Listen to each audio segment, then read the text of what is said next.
De. Magbabargain tayo. Ha?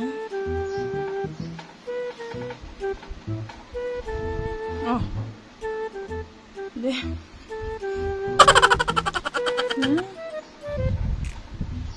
Oh. Mamaya. Tara na.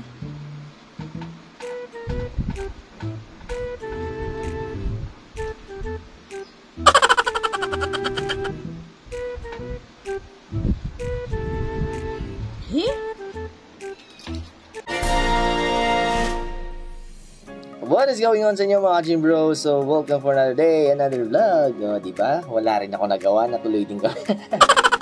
So, antok na antok talaga ako kanina. Pero nangako kasi ako na magbabargain kami ngayon.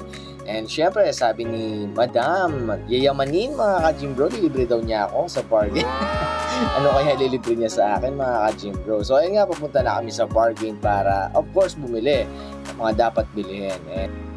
And dahil Holy Week, syempre, huwag natin kalimutan ang magninay-linay at alalahanin ang ginawa ng ating Panginoong Jesucristo sa krus ng Kalbaryo at patuloy tayong manalangin, magbasa ng Word of God kasi yun yung pinaka-essence ng Holy Week. Ay, hindi lamang Holy Week, sana the whole year alalahanin natin at patuloy tayong manalangin sa Panginoong Jesucristo. So God bless you all mga ka-Gym Bro. So yun na nga mga ka-Gym Bro, syempre dahil Holy Week, kailangan din natin ng pagkain, of course, and enjoy natin yung moment na yung mga family member natin is nasa bahay lang at syempre walang pasok. So yan, bumili kami ng mga snacks, so fishball, diba? Tsaka fries, ayan, diba? Pang malakasan. Nandito kami sa palengke ngayon mga ka-Gym Bro. Kasama syempre si Madam. Ayan, so maghahanap muna kami ng tuyo. Ayan, nag-crave kami sa tuyo and bili kayo dito sa palengke, mas mura yung tuyo sa palengke mga ka-Gym Bro. So ayan mga Gym Bro, nakabili na natin lahat ng dapat natin bilhin sa palengke. Maghanap naman tayo syempre yung nililibre daw ni Madam sa akin. So ano pa nga ba, syempre sa ukay-ukay mga Gym Bro. Yan, syempre mura lang. Ayan, naghanap tayo ng gym outfit mga Gym. Naghanap ako dito ng shorts mga ka-Gym Bro para sa gym. Ay, di ba? Pink, bonggang-bongga. So nakabili naman tayo, mura lang ng gym shorts mga ka-Gym Bro. Na pang ano naman, sa top naman.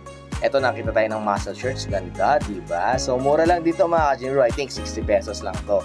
So, mura-mura lang yan mga ka-Gym Bro. Ang ganda ng mga kulay, no? Ang dami kong gustong bilhin. Kaso, wala tayong pera. Excuse me po mga ka-Gym Bro. Inuubo talaga ako ngayon mga ka-Gym Bro. Pasensya na. So, ayan. Namimili pa tayo ng damit. And nakapili naman tayo dyan. Nakabili naman tayo ng murang muscle shirt. So, mag-gym tayo kasi mamaya. Ayan, ang daming murang damit, no? Kulang na lang pera na. So, dito na, mamili na rin kayo habang may bargain pa mga ka-Gym Bro. So, ito mga ka-Gym Bro, tamang hanap lang na walang hinahanap. Siyempre, pa-cute muna tayo. Hindi ba?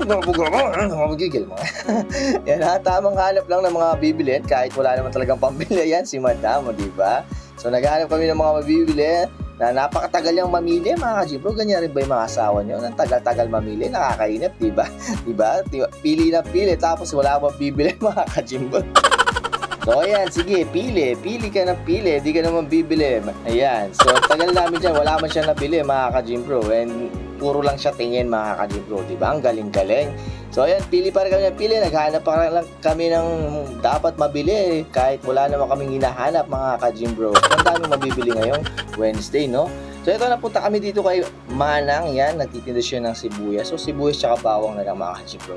So, wala kami nabili, mga ka-Gym Bro, para sa kanya. So, nag-decide na lang kami umuwi, mga ka-Gym Bro. So, if you like this video, mga ka-Gym Bro, like and share and follow naman, mga ka-Gym Bro. So, maraming salamat sa panonood.